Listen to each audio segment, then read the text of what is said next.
Hi, my name is Leon. I came from Taiwan when I was 4 to 5 years old. I would say I'm pretty Canadian for sure.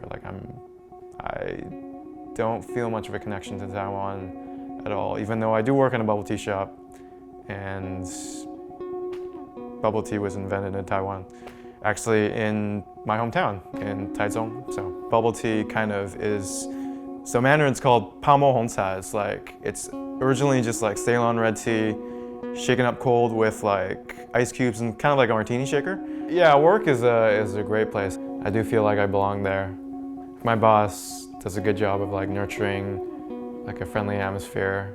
So I came to Vancouver because, well, it was my mom's decision. I mean, she wanted to immigrate to Canada because she thought, just like many immigrants, I guess, that Canada presented a lot better opportunities than Taiwan did. I mean, my mother is my best friend. I mean, she supports me above anybody else. She kind of has really taken care of me, like beyond what I think most parents would do. She cooks all of my meals, more or less. I speak to her in kind of my, I would say, like, kind of my non-fluent, somewhat broken Mandarin, but we make do, like it works.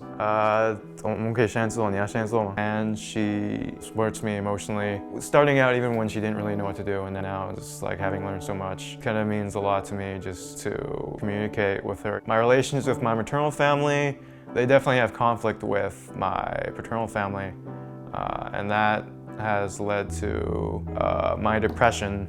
That was before my grade 12 year, and in grade 12, for some silly reason, I decided to take like 9 courses. That just like put me over the brink. Like I can't really recover from that. The stress just really flattened me out. I talked to my mother about it. We went to go see a doctor. He gave me meds for depression because that's what he thought it was. It didn't really help because it turned out that those meds were actually harmful for the diagnosis that I actually have, which is bipolar. At some point, I was put in hospital as an inpatient for like 2 weeks, almost 2 weeks as an inpatient. And it was actually somewhat of a fun experience in a way, because I was in an environment where we can just kind of be open and safe with everyone, because the people that were willing to kind of be vulnerable could kind of like just share a bit, and we can just kind of hang out and just like be who we were. Mental health is still very much stigmatized in Vancouver, mostly just because it's like kept under wraps. Like it's kind of swept under the rug. It's something that we don't talk about.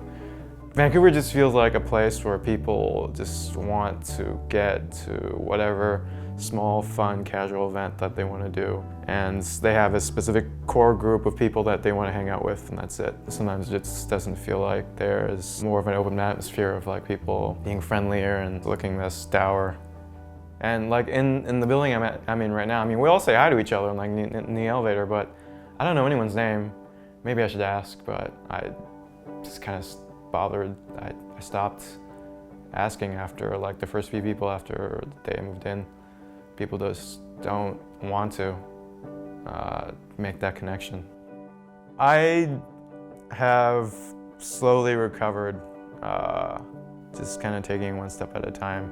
I went to a church called Granville Chapel for like maybe about a year. It really brought me closer to like a lot of different people and kind of changed my perspective on just like Christians and the church, and also just people in general, because I really got to know my youth pastors, probably mostly because I went on 2 missions trips with them, where the church will send us off somewhere and we'll do some kind of work, instruction, and mostly like educational child care-based work in the Dominican Republic for 2 years in a row. They kind of all know me for who I am, and they kind of accept me. There's no stigma there. Everyone's really loving and compassionate. They kind of gave me the confidence that I wasn't just some kind of like really socially inept guy that doesn't know what he's doing. God has always called me through people in the church. Like he's always called me through friendship and fellowship and belonging. For me, belonging is connecting with someone kind of on an intimate human level where you know them for who they are. Like you know their identity and you can accept them. You can kind of be in a space where you guys can interact in the way that you want. I really do feel like it's tough for me to connect with people, but if you put yourself out there, you're more likely to have a good outcome. While if you're just not doing anything, you stay the same way. You don't get anything.